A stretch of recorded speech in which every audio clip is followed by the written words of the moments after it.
My name is Mark McGuinness, and this is the 21st Century Creative, the podcast that helps you thrive as a creative professional amid the demands, the distractions, and the opportunities of the 21st century.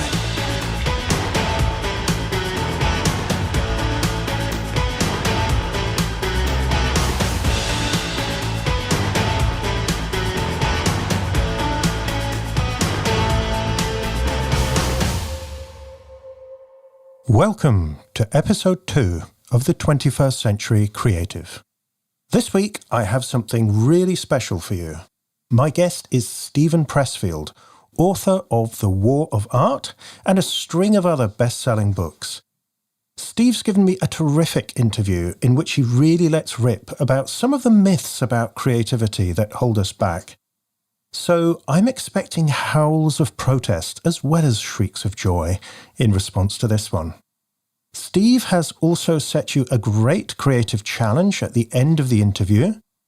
So if you've ever wondered what it would be like to have Steven Pressfield mentor you and set you assignments that would help you grow as a creator, today's your chance. Have a listen to the interview and take part in his challenge. Before I go any further, I'd like to say a big thank you for all the emails, tweets, and comments about the first episode of the show. I'm sure you know how it feels when you work on a big creative project for months and months before it sees the light of day. You go through all kinds of stages. One day you're full of confidence, the next you're full of doubts. Well, I've been through all of that these past few months preparing the podcast. And it's been so nice to get such a positive response this week. I'm really thrilled to hear you're enjoying the show so far and looking forward to the rest of Season 1.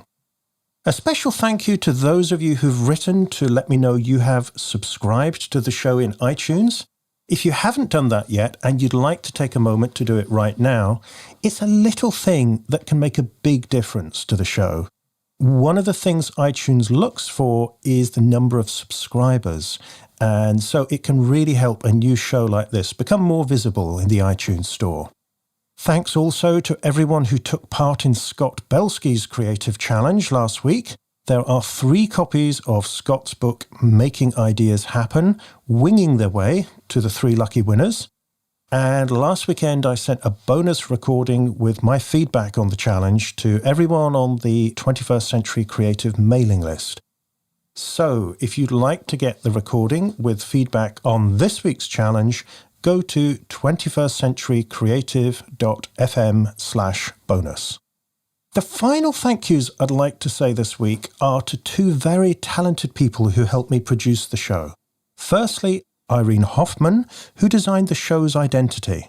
Irene designs all my books, so you may recognize her iconic style from the covers of my books. Also, thank you to Javier Whaler, who composed all the music and the sound effects for the show. It's really important to me that the show has a distinctive sonic as well as visual identity, and it's been great to hear people telling me they're enjoying the music. Javier and his team are also responsible for all the sound production and editing, which thankfully leaves me free to focus on the content. On a personal note, I've just returned from a life-enhancing experience. I spent a week in the Orkney Islands off the north coast of Scotland, taking a class with the legendary voice teacher Kristin Linklater. We were learning how to recite some of the speeches and sonnets of William Shakespeare.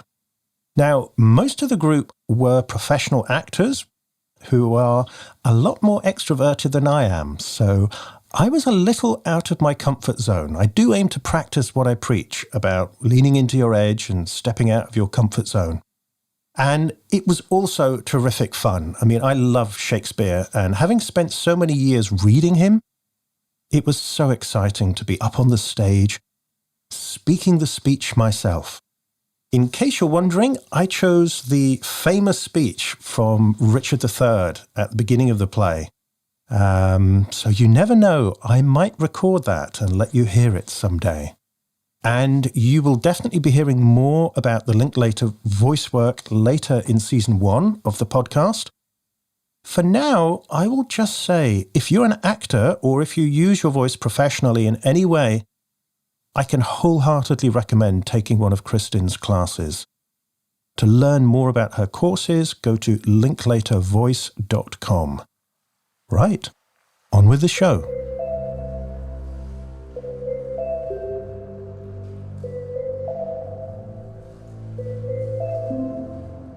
This podcast is called The 21st Century Creative, and today I'm going to look at the 21st century side of the equation.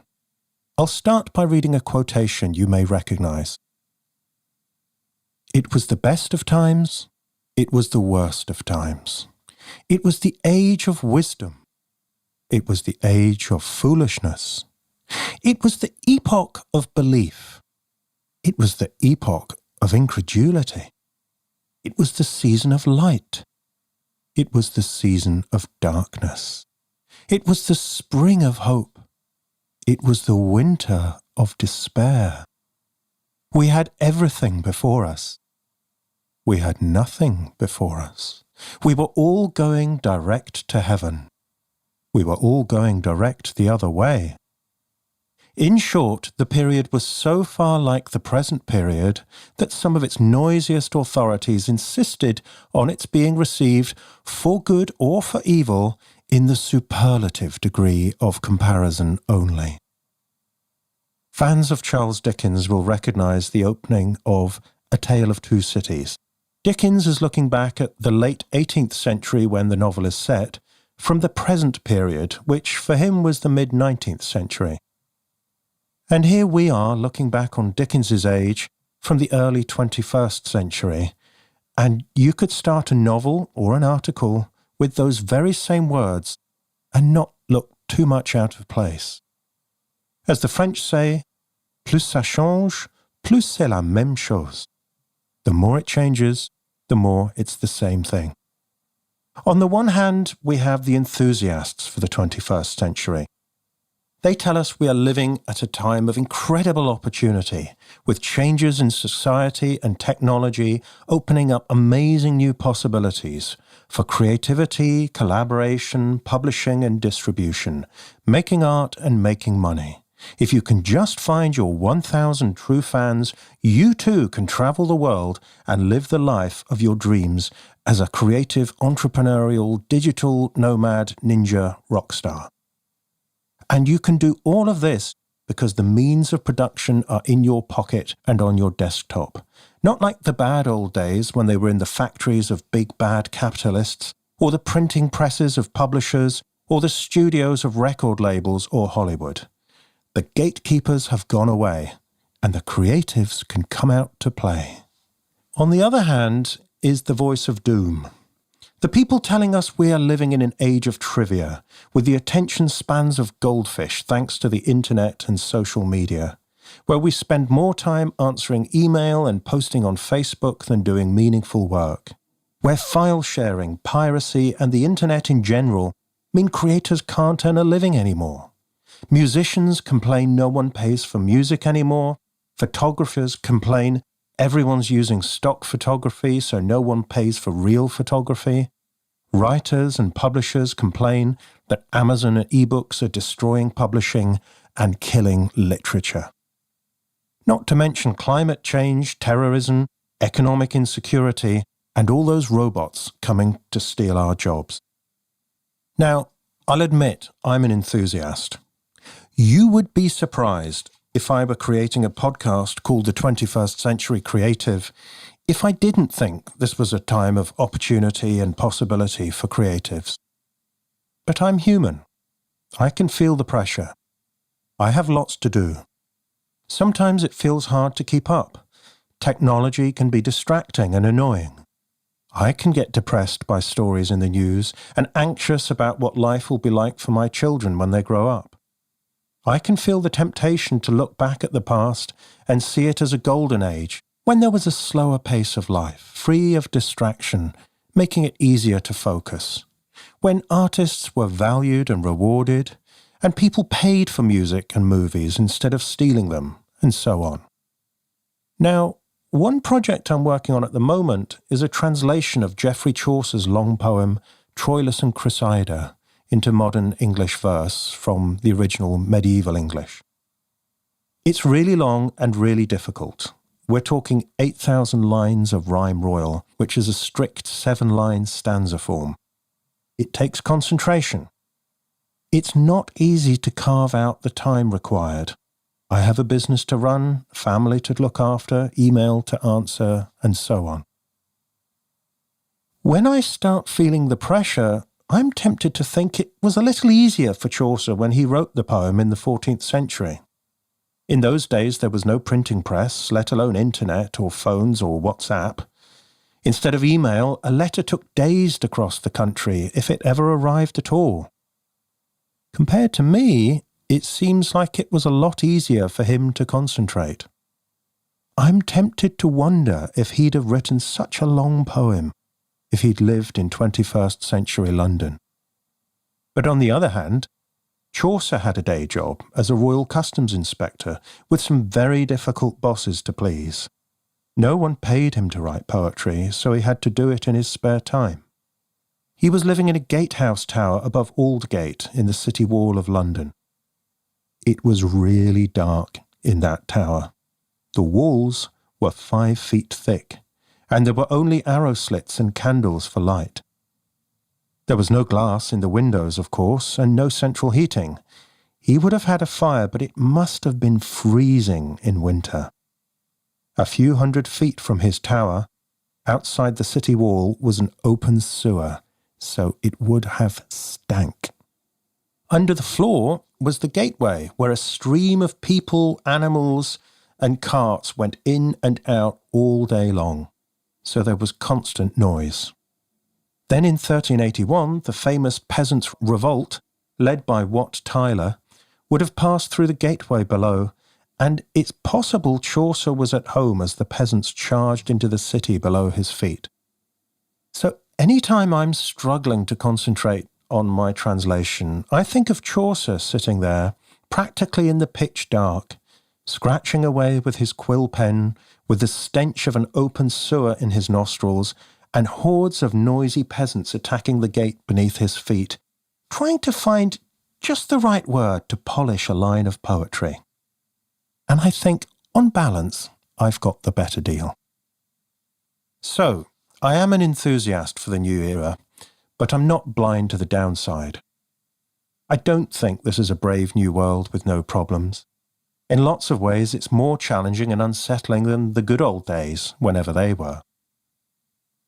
If we look closely, we'll see that the pros and cons of our age are actually mirror images. The internet connects us but distracts us. Technology makes things convenient, but it also makes us anxious. Amazon Kindle is the greatest opportunity for writers and the biggest threat. One person's entrepreneurial opportunity is another person's job insecurity. So wherever we're living, whenever we're living, whether the Middle Ages, Victorian times, the 21st century, or if you're listening to this in 200 years' time in an interstellar archive of curiosities from the known universe, it will always be the best of times and the worst of times. So what can we do about it? Next week, I'll look at this in more detail with a strategy you can apply to the big picture of your career as a 21st century creative. But for now, I'm going to focus on our attitude to the times we're in, because this is critical to everything we do. And this means no complaining. Complaining is a creativity killer. If you are complaining, you cannot be creating. If you are a serial complainer, that will become a dead weight, dragging you down as a creator. And it really doesn't matter how justified your complaint is. It won't change reality. So by clogging up your mind with complaints and stoking the negative feelings, you're shooting yourself in the foot as a creator. To help you stop complaining, here's a simple practice I learned from the monks at Amaravati Buddhist Monastery when I attended a retreat there years ago. It's called metta meditation. Now, metta translates as compassion or loving kindness. You start by focusing your attention on your body and trying to feel compassion for its aches and pains. Then you focus outwards, toward your family and friends, wishing them well. Then colleagues and acquaintances, then complete strangers, all the way out to the people you can't stand. These are your enemies, the people who hurt you in the past or who threaten you in the present. Now, realistically, you're not going to start feeling compassion for these people, at least not straight away. And it's even going to be a challenge to get to a place of acceptance, because it's really hard to accept someone you despise, someone who's hurt you, someone who threatens something you cherish. So the retreat leader suggested, if we can't manage compassion or acceptance, we simply acknowledge this person's existence. We don't have to like them. We can carry on hating them or feeling revulsion or whatever, but we simply acknowledge that we share the planet with them. So try practicing this with your biggest bugbears about 21st century life, whether that's Starbucks, email, Amazon, inequality, climate change, or the people who voted the other way to you. So, firstly, each time you encounter your bugbear, become aware of the temptation to complain and resist it.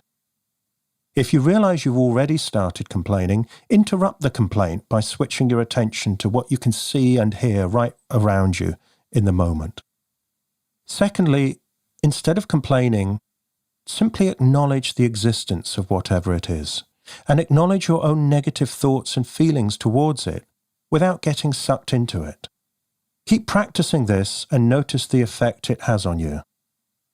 If you're like me and a lot of people who practice this, what you're likely to discover is that because you're simply acknowledging, you're not resisting reality anymore.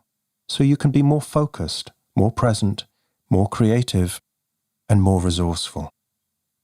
Because this practice doesn't mean you don't work to change your bugbear, whatever it is. What it does is change your state so that you have more choices about what you're going to do next.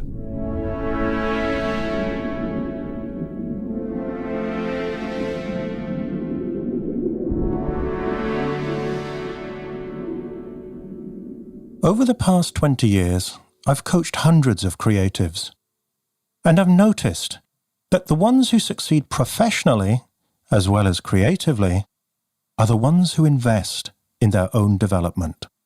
Not only are they constantly feeding their inspiration and honing their artistic technique, they're also prepared to step out of their comfort zone and work on their personal development and their professional skills. How to manage their time, how to communicate their ideas, how to have difficult conversations, how to close a sale, how to deal with money, how to grow their network, and how to attract an audience for their work. To help you do all of this and more, I've created an in-depth program, the 21st Century Creative Foundation course. And I'm giving it to you for free. When I say in-depth, I mean it. There are 26 lessons, each one full of practical advice, plus a worksheet to help you apply the ideas to your own life and work. And yes, I'm giving you all 26 lessons for free. But to get the benefit of the course, you'll still need to make an investment of your time, of your effort, and on occasion, of your courage. Because you need to invest these things if you're to achieve anything worthwhile. As well as the course, you'll get exclusive access to the bonus recording I send out after every episode of the podcast, with feedback on the creative challenges set by my guests. If you're serious about your professional development as a 21st century creative, and you want to start the course right now, go to 21stcenturycreative.fm/free course and sign up with just an email address.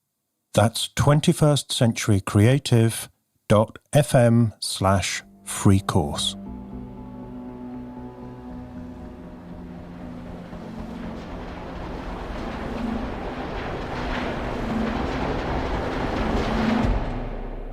My guest today is Steven Pressfield, best-selling author of a string of novels, including Gates of Fire, Tides of War, Killing Rommel, and The Legend of Bagger Vance, the last of which was made into a movie starring Matt Damon, Will Smith, and Charlize Theron.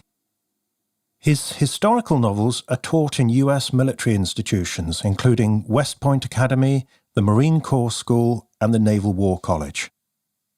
Not content with all this, Steve has also written a series of books for creatives, where he reflects on his own journey and practice as a writer and helps the rest of us become better and bolder creators.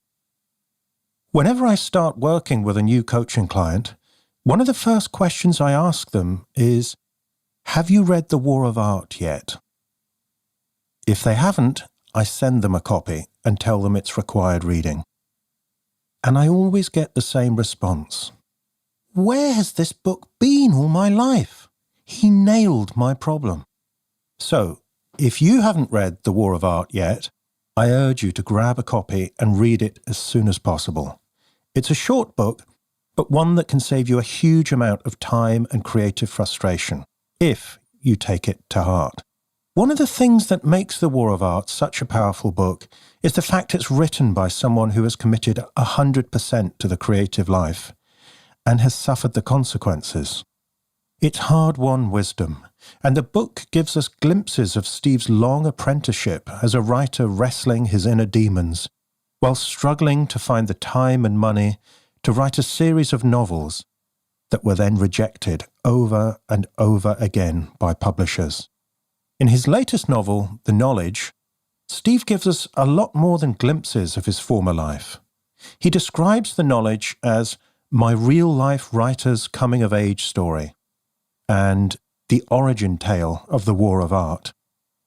I asked Steve if he would be willing to talk about The Knowledge and to share his thoughts on the relationship between truth and fiction, and he generously agreed. It's a terrific interview where he not only shares some great lessons from his own experience, he also lets rip about some of the biggest myths about creativity that can hold us back. So whatever path you're on as a creator, I'm confident you'll find this a compelling listen.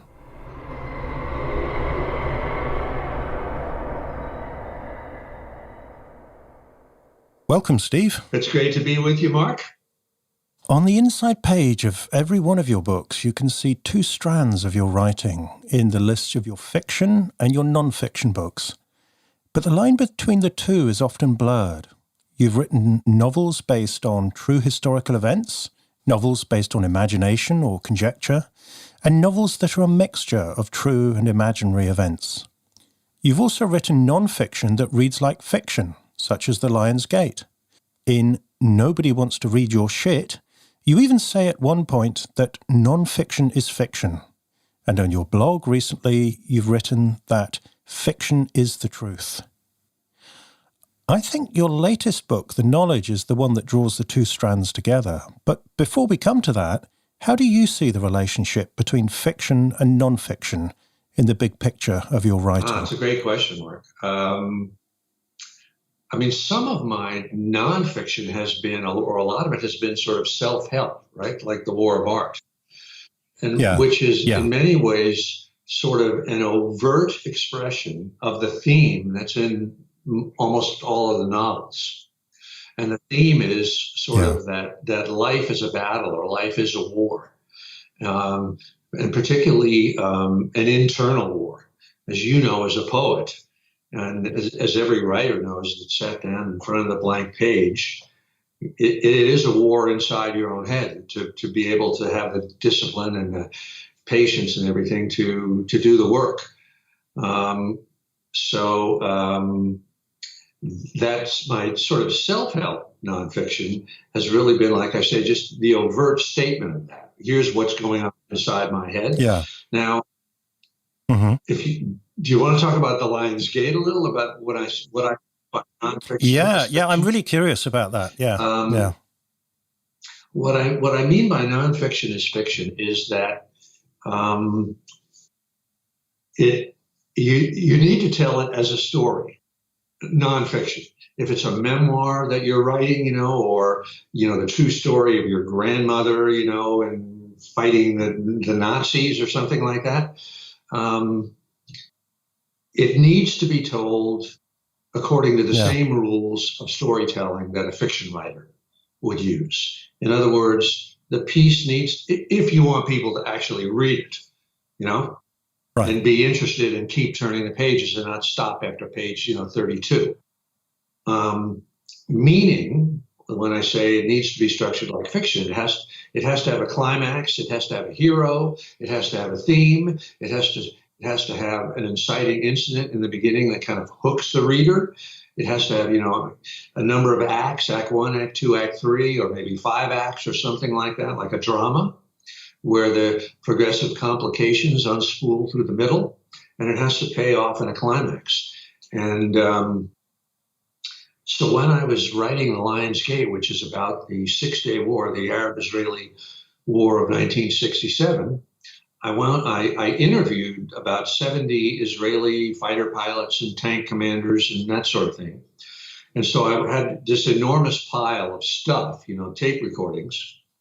And I basically just thought of it as a novel. I used the same, not that I made anything up. I couldn't make anything up. But I definitely designed it around a theme. I figured out what the theme was. I figured out what the climax would have to be. And I structured it just as if I were doing a movie for 20th Century Fox or doing a novel for Random House. You see, I can imagine some people listening to this and experiencing, if you'll pardon the word, experiencing a little resistance. They might say, well... That's crazy, yeah. And say, well, but surely if we're telling the truth, you have to tell the honest, plain, unvarnished truth. I'm not saying you're not telling the truth. All I'm saying is that it has to be structured in a certain way if you want people to read it. Right. For instance, if you look at the typical biography of somebody, or if, let's say, you or I decided we were going to write the biography of our grandmother who sailed from Ireland as a young girl and moved to America and blah, blah, blah, right? The typical lame biography starts out with so-and-so was born, in Dorset, whatever the date was, and then they describe the cottage they lived in, and then they went to school here, and already, if I'm a reader, I'm sound asleep, And whereas, and now that's the truth, right? You're telling the truth, but you're telling the truth you're violating the rules of storytelling in telling that truth, because you're just going chronologically from A to Z, and that's just not a very exciting way of telling a story.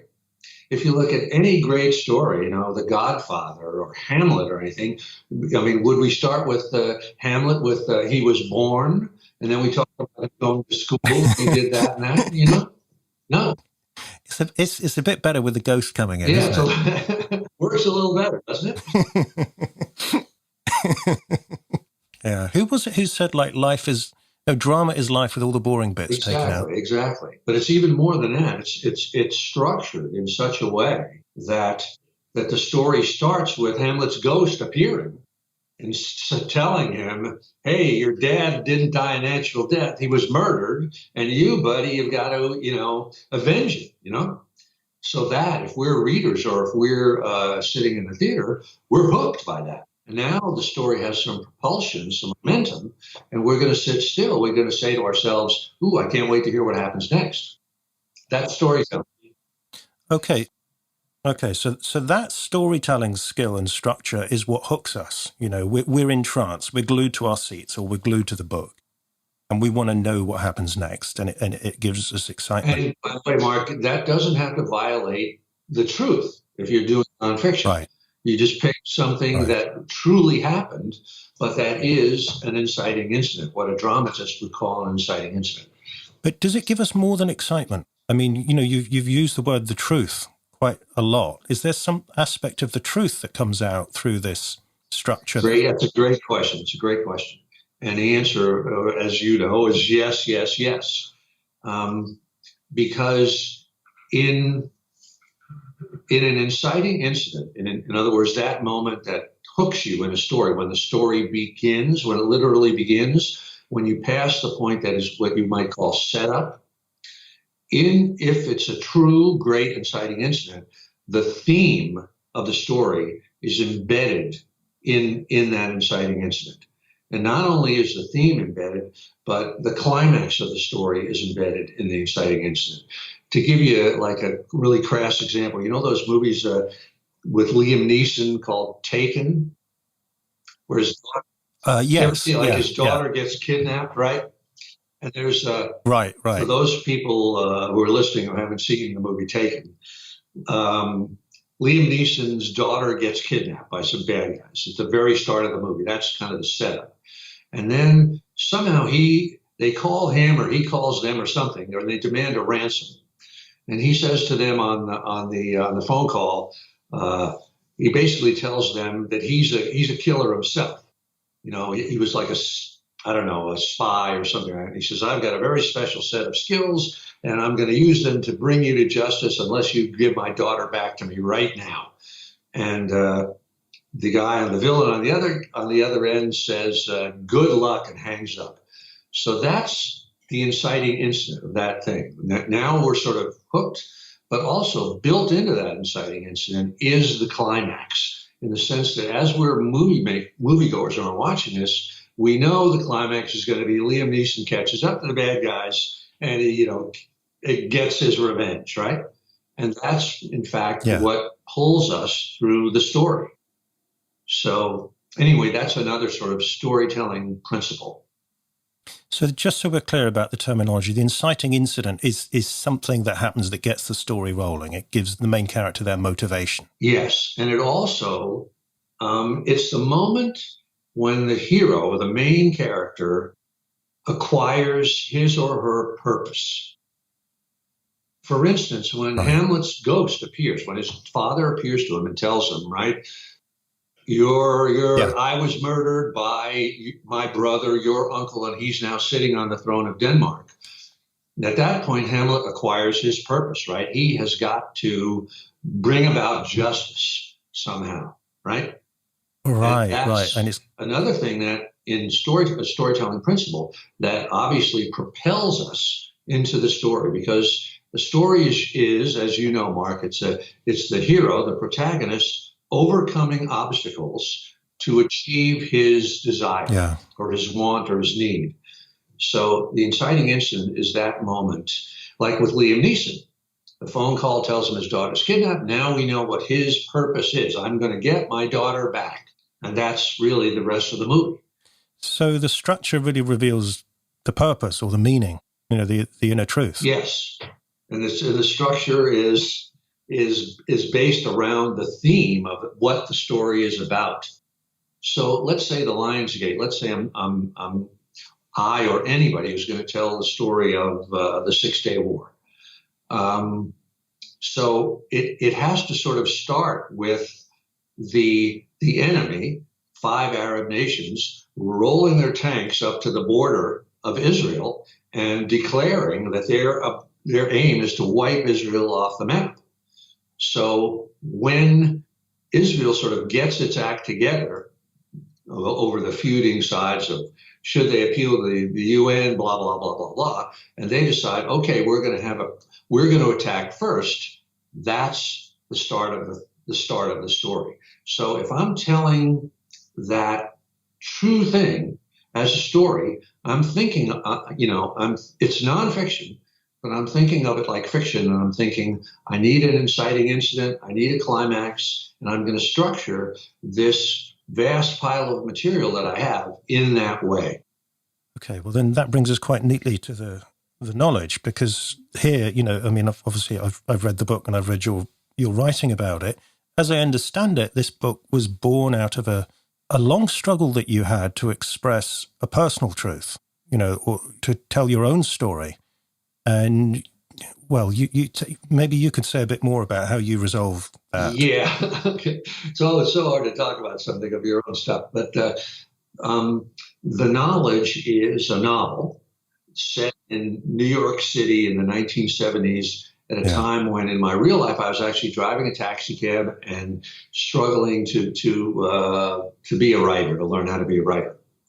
And The Knowledge, of course, being a Brit, it refers to the knowledge of London that all London taxi drivers have to learn before they can get their certificate or whatever it is.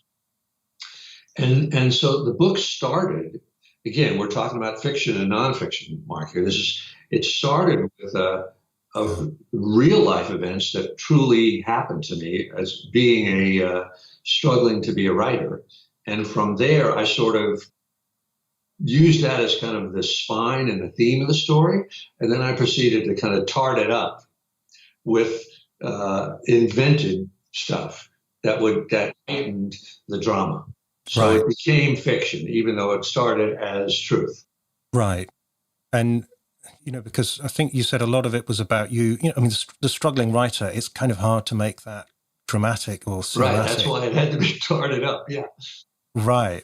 So before we go further into that, then, maybe you could talk a bit, because you've said it's like the origin story of the War of Art, which most people listening to this will have read the War of Art. It's been such a kind of almost like a talisman, I think, for a lot of creatives, that book, that it really articulates a deep truth about the struggle that we have as creators in coming to terms with the forces of internal resistance, when we set ourselves a big creative challenge or dream. What made you want to kind of unpack that and come up with an origin story? That's another great question, Mark. It really was... let's see, how can I say this? I've been trying to do this for about 40 years, actually, tell this story. The origin story of the War of Art really is a real personal story that has to do with my marriage at the time and some bad things that I did that I felt, terrible about my whole life. And that I wanted to, if not redeem myself from, at least sort of express. Mm-hmm. So that was sort of my personal motivation for wanting to do this. I've been trying for decades to find a way to tell that story, and always without success. And at some point, about a year and a half ago, I thought I had kind of an idea of how that would work. Of a way to tell that story, to fictionalize it and make it work. And when I say make it work, I mean make it, had I told it straight out, it would be boring, interior, self-pitying, etc. So it needed to be fictionalized in a way to make it sort of fit for human consumption. I like Shakespeare's phrase. He says, the truest poetry is the most feigning. Yes, absolutely. That's what I mean when I say that nonfiction is fiction. That's another meaning. Mm. So, how did you go about I love your phrase, tarting it up. What was the principle that you used? Because I know that you didn't just, invent aliens and spaceships and, magical powers and stuff just to kind of give us a load of pyrotechnics. As I understand it, you've used some very important principles about how you would dramatize it. To answer that, it's another great question, Mark. Let me cite another example first of tarting something up. And that it's a great example, I think. It's Hemingway's book, The Sun Also Rises. And if you remember the book, it's about, takes place after World War I. And it has, protagonist is an American journalist named Jake Barnes, and he's in love with a British titled lady named Lady Brett Ashley, and it's kind of a story of dissolute expatriates who have all been kind of ruined by the war, by their experiences in the war, and it's the lost generation, right? Yeah. And the events are basically, they're not that interesting. It's like a few people, a couple of guys, and Lady Brett Ashley, they go from Paris, where they're living, to the Pamplona in Spain for the running of the bulls and the bullfights. And, some stuff happens along the way. But, so it's nothing out of the ordinary. But how Hemingway tarted it up was he gave his hero, Jake Barnes, who's the narrator of the story, the American journalist, he gave him an emasculating war wound. And in other words, that's fiction, right? Yeah. But it's fiction on theme, because it was the external expression of what had happened to these young men in the war. They'd been ruined by the war. Yeah. So that was, to me, absolutely a legitimate way to heighten the drama of, basically a normalish story. Mm. So that's one way to take it. Hemingway was dealing with an internal story, with what had happened to his generation because of the experiences they had in the war. And he made it external by giving his protagonist this emasculating wound that was symbolic of it. Okay, so back to my story, The Knowledge, which was about, the boring part is about a struggling writer trying to finish a book and to sort of redeem himself from failures that way in the past that had deeply hurt his young wife. So what I did was I sort of built a second story on top of that, of where the character that's based on me, who was driving a cab, gets hired by his boss at the cab company to follow the boss's wife, to tail her like a detective. And from there on, a bunch of sort of crazy, private eye-ish type of stuff happens. But what turns out to make the story fiction is that the boss turns out to be a gangster who's dealing with the same issues of guilt and redemption that the character that's me is dealing with. But he's dealing with them on a very, very visual level, with guns and murders and stuff like that. And so the way the story works emotionally is a bond forms between the writer character, me, and the gangster character, my boss. And sort of almost in a Christ-like way, the gangster kind of dies for my sins. And that's how redemption is produced in the story. And so it sounds kind of boring when you talk about it, but I think it works. But that's how I tarted it up. Right. And the thing that kind of sweeps you away, or swept me away at least, while I was reading it, was it's got that ring of truth about it. It was like, I said to my wife, it was like watching one of those films about New York from the 70s, like Taxi Driver or something. Yeah, you have all these authentic period details, which you'd obviously lived and observed and remembered, and you get swept along in it. And as the events get bigger and more dramatic, well, because I'd bought into the world already, I was up for the adventure. I love the idea that it's an extension of the truth, and maybe it's like a what if this had happened as well. It's like it's more like an as well, isn't it? Instead of an bolting something on, it feels organic. Well, I hope that's the way it works. Let me throw in one other principle for our writer listeners, that in terms of tarting up that story, tarting up the truth, what I was really doing was I was making the internal external.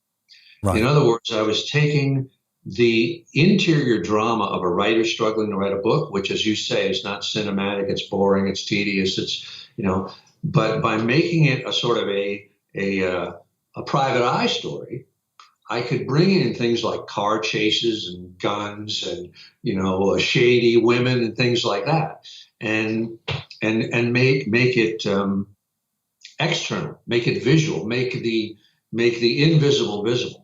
And another thing that helped me tremendously in working on this is my partner and editor, Sean Coyne. When he read the first draft of this, he said, "Oh, this is exactly like The Big Lebowski." You remember that movie, right? Yeah, The Big Lebowski, the knowledge is kind of whimsical, like The Big Lebowski, right? And it also the concept of The Big Lebowski with Jeff Bridges is it's basically a detective story, only instead of a hard-bitten private eye, it's like this lovable stoner slacker, the dude, right, who kind of stumbles his way through a mystery, right? He gets hired to find somebody, then he gets hired to find somebody else. He gets beaten up, blah, blah, blah, blah, blah. So when Sean said that to me about this story, I said, that's exactly right. The character and that sort of gave me, which I hadn't even realized, what the genre of the story was. The genre was a private eye story. And so that helped enormously from a writer's point of view. And I'll talk more about that if you want me to, but please do, Steve. Go ahead. Okay, this is I'm a big believer in genre. That every story falls into a genre, by which I mean it's a love story, or it's a thriller, or it's a Western, or it's a sci-fi movie, or whatever it is. And every genre has conventions. It has obligatory scenes, beats that you have to hit. If it's a Western, you have to have a shootout at the end, right? Between the guy with the black hat and the guy with the right. If it's a love story, the lovers have to come together, then they have to go apart, and then they come together in the end, right? And so for me, writing the knowledge, I'm sort of groping and struggling with material that's partly true, partly fictionalized, etc. Once I realized as a writer that the genre is a private eye story, now I'm halfway home, because I can sort of say to myself, well, what are the conventions of a private eye story? What do we have to have in here? And for an example, one of the things that happens in every private eye movie is the private eye gets beat up, right? Think about Chinatown, Jack Nicholson, they cut his nose, and he goes out to the orchard, he gets beaten up by the guys out there. And if you think of The Big Lebowski, he gets beaten up like 3 or 4 times. And so I literally said to myself, as I'm structuring this, well, I got to have my character, a character based on me, I got to have him beaten up at least once. So I figured out, well, how am I going to do that? And then another thing that always happens in private eye movies in this genre is the private eye is hired first to do one thing, find so-and-so, right? Yeah. And then somewhere halfway through the movie, he gets hired to find somebody else. Like he's hired to find a woman. He finds the woman, and then the woman says, let me give you twice as much money to find somebody else, right? Which happens in The Big Lebowski and in Chinatown and everything else. So I thought, well, I got to have that scene too. And that helps me enormously. So I'm just saying that for our writers in the audience, that if you can identify the genre of the piece you're working on, and sometimes it's 2 or more genres, sometimes they're mixed together. Sometimes it's a Western and it's also science fiction. But that will help you, because then you can go, the certain conventions of the genre that you've got to hit. So once you identify the genre, you actually think, well, what are these scenes that I have to have in this? And that's actually becomes a guide for you. Exactly. Just like if you and I were sailing to Tahiti, and somebody says, well, you have to go to Honolulu first, and then you have to, you catch the current and so and so and so and so, and that gives us a chart that we can follow. We obviously know that we have to, if we're leaving Los Angeles, we have to head west. We can't head east, right? Right. Well, I suppose we could if we were Columbus, but. Yeah, you want to go the long way around, yeah. So, okay, Steve, so I'm imagining our writer-listener here, sitting in the garret with the typewriter and etc. The poor bastard, yes. Right, and we've already had the objection that surely I have to tell the plain, unvarnished truth, and we've demolished that with the idea of structure and drama. But now I can imagine him coming up and saying, well, hang on a minute, what's all this about genre and scenes I have to write? Can't I express myself? Isn't this going to be a restriction on my creativity? That's another great question. And of course, the answer to that is that it's these restrictions that bring out your creativity. Shakespeare wrote according absolutely to restrictions, right? 3-act structure or 5-act structure. If he were here sitting with us, he would tell us, that the restrictions are what made his stuff great. The creativity comes in knowing when you can bend the restrictions, when you can come up with something new and tricky, but also in coming up just with something great that, a great way to do an obligatory scene that nobody's seen before. We've all seen a million car chases, but if you can come up with a great car chase, that really helps. I mean, I forgot what movie it was. You remember the Steve McQueen movie Bullet? Oh, it was a great movie from like the 50s, and it had a car chase through the streets of San Francisco with Steve McQueen driving a Mustang convertible. Right. And it was, hilly streets that were leaping, bump and a bump and a bump, right? Then someone, I can't remember what movie this was, but I think it was a Clint Eastwood movie where they had another car chase, but it was the car that was doing the chasing was a model car, and it was loaded with a bomb. And the hero is fleeing from this, and this bomb car is trying to get underneath his car to blow up. And that scene was like a genre convention, right? A car chase in a cop movie. But because they came up with this wonderfully clever idea of having a toy car with a bomb in it, it really made it terrific. But let me say one other thing. I know, like you say, I'm sure a lot of the writers that are listening to this are saying things like that. Why do I have to follow these rules, or why, that kind of thing. I'm going to say something a little hardcore here. If you think you're being creative by breaking the rules, you're cutting your own throat. It just doesn't work.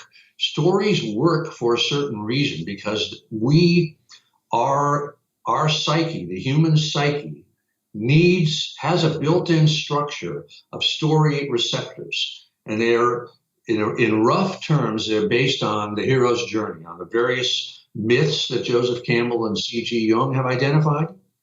And the human brain, the human psyche, just, that's the way it wants a story to be, whether it's the Iliad or the Christ story or any story you want to think about.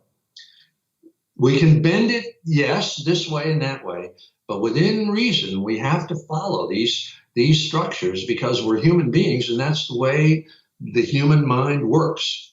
And I would venture to say, we talk about resistance, that one of the great forms of resistance that destroys writers' careers, destroys their lives and their careers, is their egomaniacal refusal to play by the rules, to learn what storytelling is, what drama is, and to operate within those rules. I think it's a form of resistance, of self-destruction and self-sabotage, to say, oh, I'm so freaking creative that I'm going to, break the rules and just do something that nobody's ever seen before.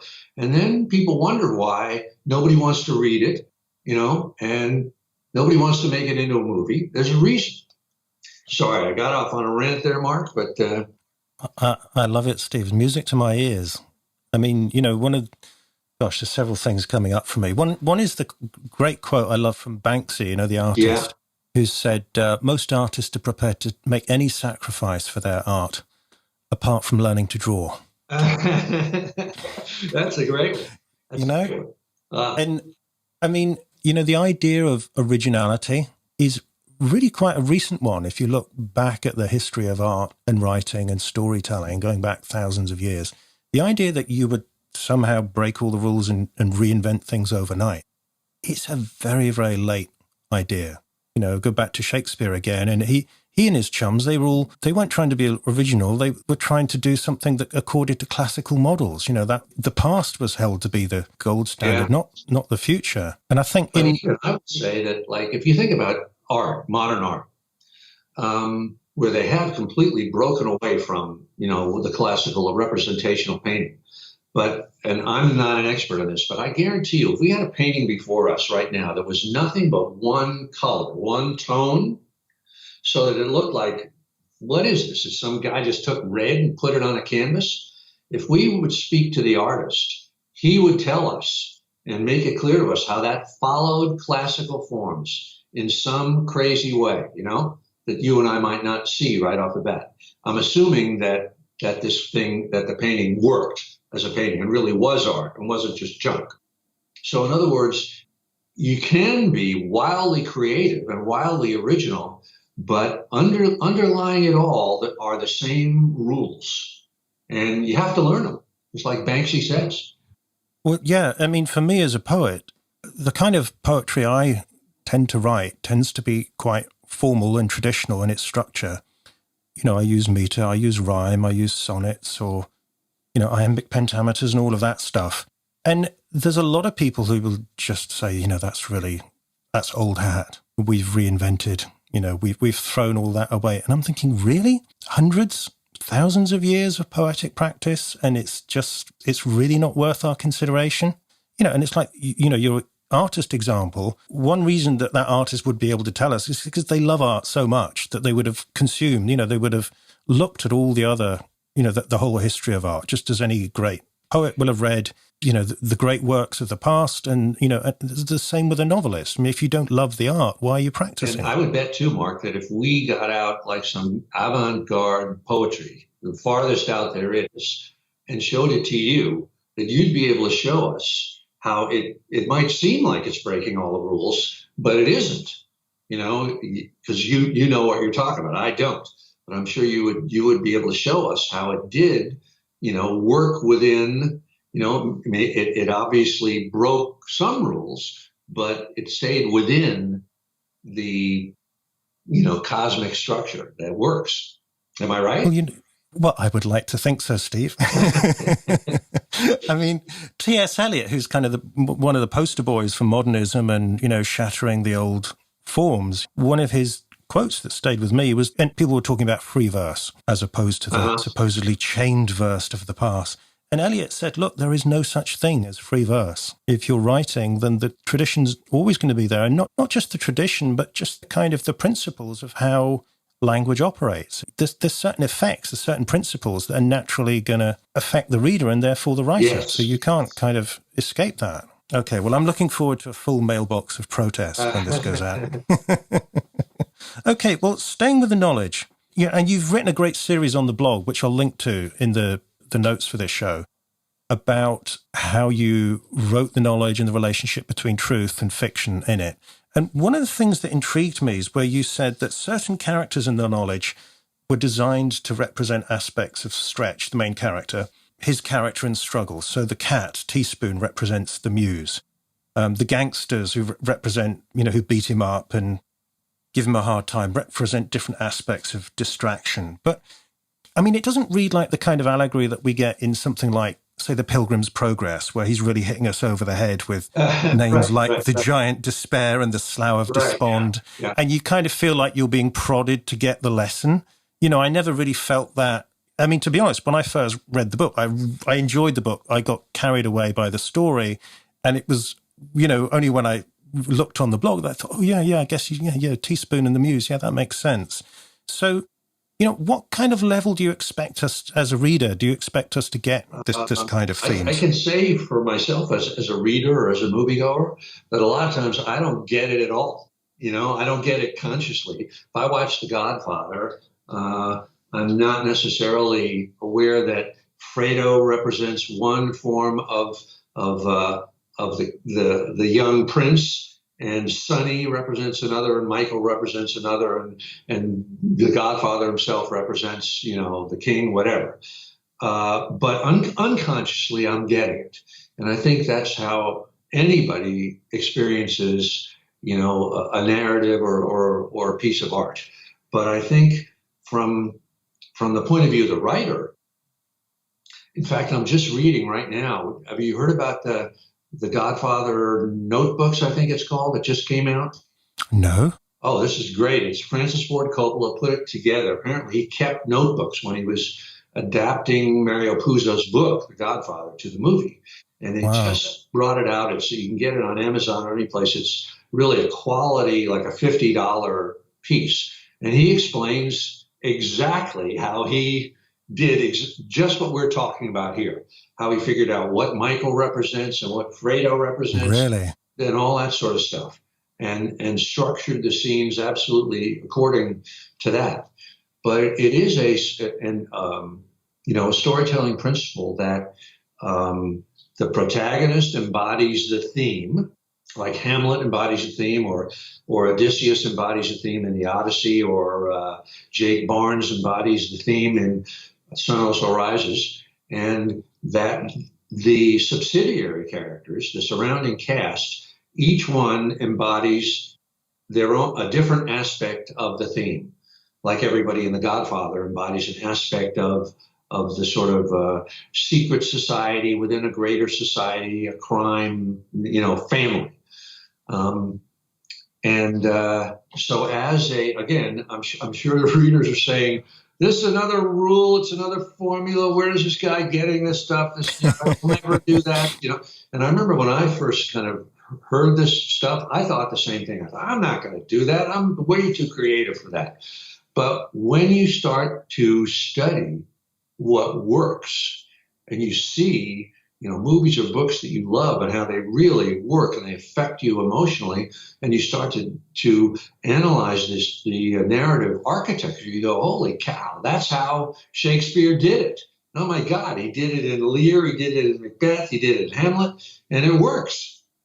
Now, going back to the knowledge for a minute, as you said, Mark, the cat, my character has a cat in this story. Yeah. And in real life, I did have a cat, and a lot of the stuff that happened to the cat happened in real life.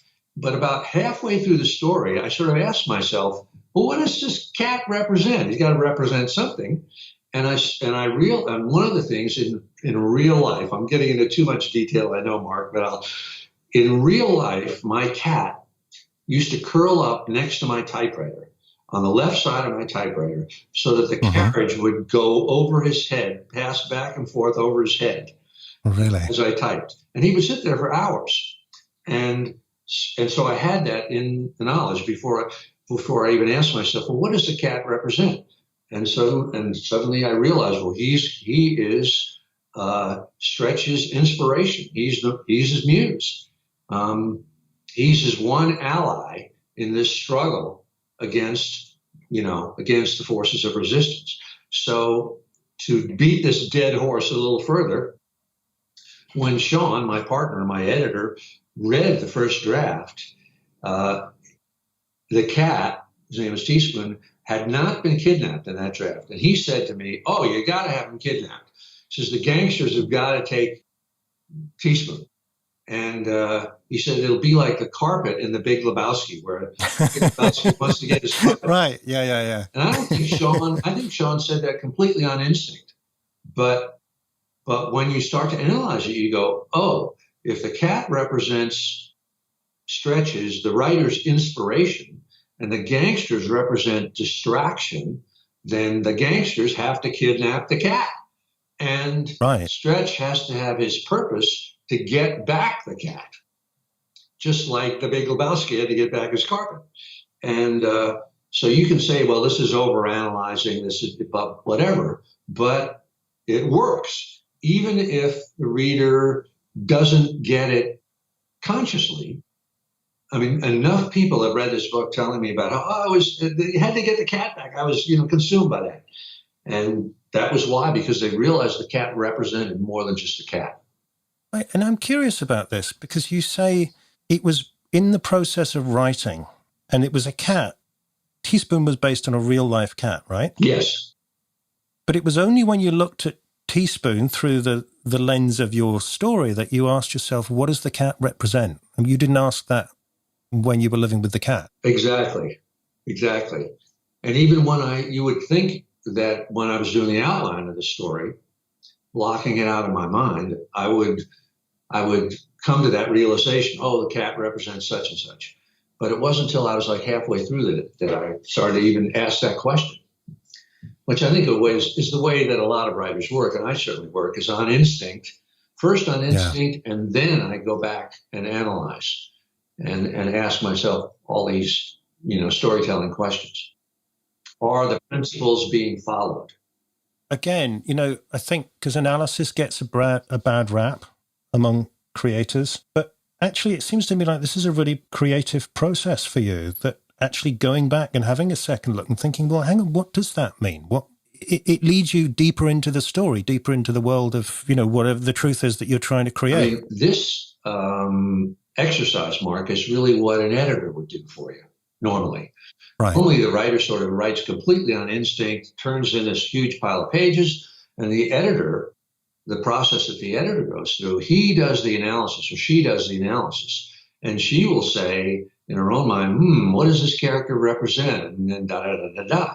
And then we'll come back with notes to the writer saying, I think you should consider this. And, but I'm a believer that you have to be your own editor because it's hard to find editors, you know? And even if you have a great editor, you should do as much of that work yourself first. So I do try to first I'll spew it out on instinct, and then I'll kind of pull back to the 30,000 foot level altitude and kind of look at it with fresh objective eyes and see, does this thing adhere to storytelling principles that I know work? And if not, what do I need to do? And I think that analysis really helps. It helps you fix things. And let me get off on another rant here while we're talking. Go for it. Sean, who's a wonderful editor, my partner, partner in Black Irish Books, has told me these horror stories that turn my hair white, if it wasn't white already, of over his career, working with writers where they will write, this enormous book, years of work, and it'll be flawed, violating certain principles. Sean will read it. He'll give them notes, tell them, here's what you have to do. You have to fix this, this, and this. And the writers will not do it. And the book invariably fails to find a publisher. And that is, again, to me, resistance, self-sabotage. The writer's ego becomes so attached to, his first pass or whatever, that he can't pull back and make changes. And that's sort of the real moment that separates the men from the boys, separates the amateurs from the professionals. I read a great quote from Steven Spielberg the other day. He said something like, most ideas are bad ideas, and it takes a lot of work to make them into good ideas. That's why the process takes so long. And what he meant by that, I think, is that we all kind of spew it out first, and then we go, oh, we got to fix this, I got to change this, I got to cut that, I got to move that over here. But a lot of times writers will refuse to do that. They'll just resist. They'll say, this is it, I love it, this is the way it is. Take it out to the publishing companies the way it is, and then it gets taken out and nobody buys it. And it's the writer's fault. It's the writer's fault for not making the changes that need to be made. Yeah. I think it's going back to one of your key terms, turning pro. One of the signs of the pro is that they will take the feedback. Yes. But they also know where to get it. I mean, you can't get feedback from all and sundry. I mean, you've got to... True. But I think you're right. It's really hard to develop if you don't have that source, or if you can't become it for yourself, if there's nobody out there. It's really hard. You're absolutely right. To find somebody that can actually read and give you a good read, it's really rare. 1 in 100, I would say. And certainly not your wife and not your friends and not the people in your writers group. They're a bunch of idiots. I'll take that blanket statement right now. It's really hard to find somebody. In many ways, you just have to train yourself. Yeah, and if you're lucky enough to find someone, then listen. I mean, for me, that person's Mimi Calvati. So she's one of the top poets here in the UK. You've got somebody, Mark. And she's also the most amazing reader of a poem. There's been times where she's told me about the poem I was trying to write instead of the one that I actually wrote. That's what a great editor does. That is great, Mark. So great to have that. And I just count that one of the great fortunes of my life that I encountered her feedback. Yeah. When you finish this interview, send her a fruit basket, okay? Right, will do. Okay, we've slayed plenty of sacred cows. Here's something I think would be really good for us to kind of finish on, if we can do it without giving away too much of the climax of the knowledge, because one of the other principles that you've talked about is the all is lost moment. Yes. But what do you mean by that? And how does that, as far as you can talk about it in the knowledge without spoiling the surprise, how does it play out? Your mailbox is going to fill up with more angry people when I talk about this. I had never heard of the all is lost moment until I got to Hollywood as a screenwriter. And, you'd turn in a script or you'd write a script on spec and people, the executives or directors or whatever would say, well, where's the all is lost moment? What's the all is lost moment here? And I'd go, what? What's that? And the all is lost moment in Hollywood parlance usually comes about 3/4 of the way through the movie or maybe sometime around the start of the third act. And it's the moment when the protagonist is as far away from his goal as possible. And if you look for it in the movies, you will see it in almost every movie there is. When Luke Skywalker is attacking the Death Star in his X-Wing, right? Mm-hmm. Somehow the defenses are too strong and he can't get through. Oh my God, the Death Star is going to destroy the universe. That's the all is lost moment. Right. And the all is lost moment is almost always followed immediately by an epiphanal moment, I call it, where either the hero, him or herself, comes up with some sort of something that changes the parameter, or some external force comes in. So in Star Wars, the first Star Wars, Obi-Wan Kenobi sort of appears as a magical spirit and says, trust the Force, Luke, trust the Force, right? And Luke turns off his targeting mechanism on his, whatever you call it, his instrument panel. Yeah. And he just goes in on instinct and he blows up the Death Star, right? Now that's obviously, I'm sure your listeners are going, oh, what dribble, but I'm just citing that as an example. So there, at least in movies, there's always an all is lost moment, and there's always an epiphany moment immediately after that. I could give you other examples, but I won't bore you to death. Now, what was our question again, Mark? It was about in the knowledge. What can you say about it in relation to the knowledge? Great. Actually, the knowledge, the true events of that book that happened to me were my all is lost moment in my life. My primary. I mean, we all have hundreds of all is lost moments, but that was my primary all is lost moment.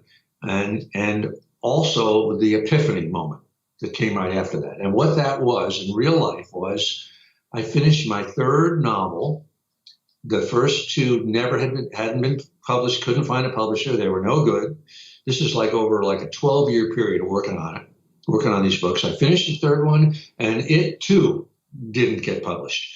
And I knew that I just didn't have the strength to do another one. And that was my real all is lost moment in my life. I really was at the point of thinking, should I hang myself or should I blow my brains out? I was with a gun. I was trying to figure out what form of suicide wouldn't inconvenience people too much. And my sort of epiphany moment in real life was to stop trying to write novels and move to Hollywood and try to write movies, and which I did. And which kind of turned the corner for me in terms of I became a pro after that. I kind of really took the craft seriously and started to learn it. So I've sort of on my blog, I kind of refer to this book, The Knowledge, as my all is lost moment, and and that's what it was. So and that moment of finishing the book and having it go down in flames happens in the knowledge, and is the all is lost moment in the knowledge, in the book. And I'm curious, you say that the all is lost moment, when things are at their lowest ebb, leads almost immediately to the epiphany, the insight. Why do you think that is? Why do you think there's such a close relationship between the two? I think it comes from real life. I mean, this is how real life works. I mean, another way of thinking about the all is lost moment is it's kind of a moment when a person hits a bottom. And let's say you or I, we wake up at 6 a.m, face down in a gutter with a bottle of Jim Beam beside us. And that's our all is lost moment. And suddenly we say to ourselves, oh my God, I am an alcoholic. Oh my God, I really do have a drinking problem. I've been in denial of it forever. That's the epiphany, that moment where you say, I do have a drinking problem. And then right after that, you say to yourself, I've got to turn this around. I can't go on living like this, right? So I think the all is lost moment for many writers is where they just try and try and try, and they just keep failing. And finally they have some catastrophic failure where it's the equivalent of waking up in the gutter, face down, and they say to themselves, this is not working. I've got to find a way to make this work. Either I'm going to stop writing or I'm going to change the way I go about it. So I think that's the epiphany following the all is lost moment, I think just reflects real life. So we're looking for what you did there. Maybe it was that decision. I'm going to take a different approach. This is, I'm banging my head against a brick wall. Yeah, or another way to look at this, Mark, and this is also, I think a lot of times in our real lives and in fiction, we're in denial of some truth, right? That we're abusing our wife, or we really don't care about our children, or something like that, right? We're in denial of this, or we're using drugs, or we're drinking, or whatever it is. And the all is lost moment is the moment when something external makes us face that denial. Right. And we stop denying it. So it's not like we're having some great breakthrough where we invent nuclear physics. It's simply that we say, we accept the truth. We see the truth and we accept it. And once we accept that truth, then either we change our ways, or we just go into the toilet. So really, that's the moment when the truth breaks through. Yeah, that's a great way of putting it. Yeah, which is sort of the definition of an epiphany. Yeah, right. It's not as though we come up with some new breakthrough that we've never had. It's just we accept what's already there, been staring us in the face, but which we refused to acknowledge or to see. We've made ourselves deliberately blind to it. Steve, thank you so much. Hey, thank you. Great questions. So now we're going to move into the final thing we're going to do today. We want you to be taking action. Yeah, we want you to take some of the ideas that we've explored here and go and apply them in your own life, in your own creative practice. So, Steve, I'd like to invite you to set our listeners a creative challenge. So something that they can do this week, something that is on theme in your terminology, so it's relevant to the conversation we've had today, and something that will hopefully lead to some kind of meaningful epiphany or progress or a sense of, something that's going to take them closer to their goals and further away from resistance. Okay, got it right. Ready for it. Okay, so what is it, Steve? I would set this as a challenge to our listeners here. Examine your own life and ask yourself, did I have an all is lost moment? And if so, when was it? What happened? And what epiphany came out of that? And like for me, I just told you what my lifetime all is lost moment was. And maybe our listeners will not have hit their all is lost moment yet. Maybe it's still in the future. Maybe they'll be lucky and they'll never have one. But I think it is a very interesting thing to ask yourself, where was the all is lost moment and the epiphany moment in my life? And usually, in fact, I'll say always, it's a real watershed moment. It's a turning point. You say that your life prior to that moment was one life, and your life since that moment has been another life. And I think this is a good exercise, and will help help us all as writers to keep that concept in mind of hitting bottom and then making a change. And if you watch movies and read books, look for the all is lost moment. You'll see it in almost every one. Thank you, Steve. That's a great challenge. So the challenge is for completion by the end of this week. That's Friday, the 9th of June. And if you'd like to take part, keep listening after the interview and I'll explain how it works. Steve has generously given 3 copies of his new book, The Knowledge, which we'll be giving to 3 of you who take part in the challenge. So like I say, if you want to take part and have a chance of winning the books, then keep listening after the interview. So, Steve, tell us more. Where can we find The Knowledge? Where can we find you online? Where should people go? The Knowledge, it's on Amazon. It's also on my own little publishing company, which is www.blackirishnbooks.com. And anybody can find me just on my name, stevenpressfield.com, Steven with a V. And yeah, that's it. Great. And I would add a rider to that. You know, when you go to the website, make sure you sign up for Steve's mailing list and get the Writing Wednesdays posts on the blog. And you also have contributions from post every Wednesday, Yeah, from Sean and Callie also contribute as well. And it's absolutely compelling stuff for any creative. I mean, the number of times I'll forward articles that Steve's written on the blog and to a client and say, look, you've got to read this. This speaks to your situation. So read the book, sign up for the blog, the mailing list, and benefit from Steve's wisdom. Okay, Steve, thank you very much. You've been really kind and generous, as always. And I'm really looking forward to seeing what people do with your challenge. Yeah, I'm really curious to see myself. And thank you so much, Mark. You know, it's like I almost never give interviews except to you and like a very tiny, handful of people, and anybody who listens to this can see why, because you ask such really thoughtful questions and you really know your stuff and you're a wonderful guy. So thank you very much. Okay, thanks, Steve. That's much appreciated.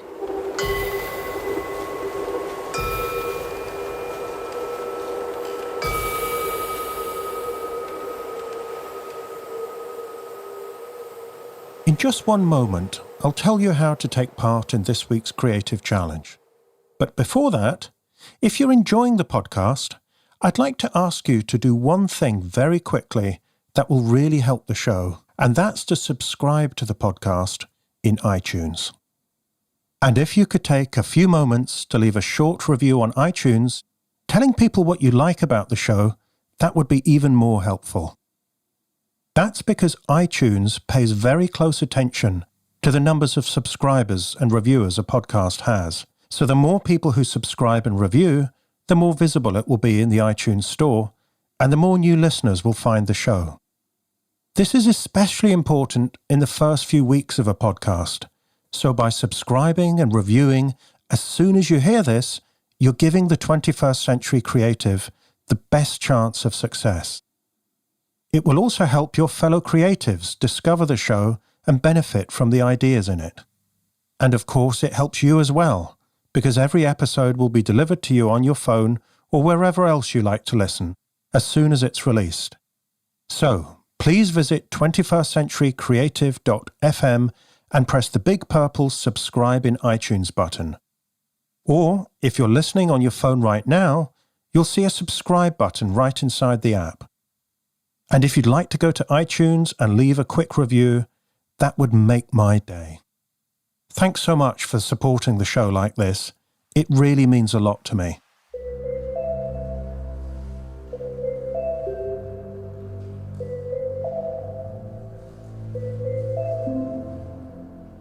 So Steve has set you a great creative challenge to tackle this week.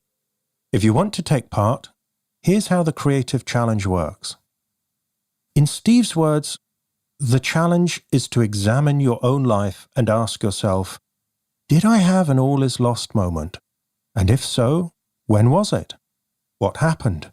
And what epiphany, i.e. what big insight, came out of that? As Steve says, the all is lost moment is the moment when you hit rock bottom and you really do feel that all is lost in your life or your career, that you're as far away as it's possible to get from reaching your goal and realizing your dream or your ambition. But it's also a moment when you see the reality of your situation very clearly and gain a big insight from that. And somewhat paradoxically, this insight leads to a profound change in you that helps you move forwards towards the goal. So your life is very different before and after the all is lost moment. So, once you've given this some thought and you've identified your own all is lost moment, go to 21stcenturycreative.fm/2, as in the numeral 2, and leave a comment under the show notes describing your all is lost moment, the insight it gave you, and the changes you made as a result. The challenge closes at midnight United States Pacific Time this coming Friday, 9th of June 2017. Obviously, if you're listening after that date, the challenge has now closed, but you can still take part in future creative challenges. When you leave your comment, please don't share confidential or sensitive information, either about yourself or somebody else. So, for example, if you're describing your all is lost moment and it involves somebody else, you might want to leave out their name or change some of the identifying details. Okay, once the challenge has finished, I will pick 3 winners at random from the comments who will receive the prize Steve has kindly donated of a copy of his novel, The Knowledge. I want to stress I'm picking the winners at random. I'm not going to be judging the comments because the challenge isn't a competition. Over the weekend, I'm going to send you a bonus recording with my feedback on your comments and what we can all learn from the challenge. And for this challenge, I will share my own all is lost moment with you. Finally, the feedback recording will not be released on iTunes or anywhere else the podcast is syndicated. It will only be available via the 21st Century Creative email list. So to join the list, go to 21stcenturycreative.fm/bonus and enter your email address in the box. When you join the list, not only will you get the feedback recordings for every creative challenge after every episode, you'll also get the 21st Century Creative Foundation course, a free in-depth course to help you succeed as a creative professional. Okay, that's it for the challenge. You'll also find the instructions for the challenge in the show notes at 21stcenturycreative.fm/1. Have a great time with the challenge. I'm really looking forward to seeing what you make of it. And stay tuned for another episode of the 21st Century Creative next Monday.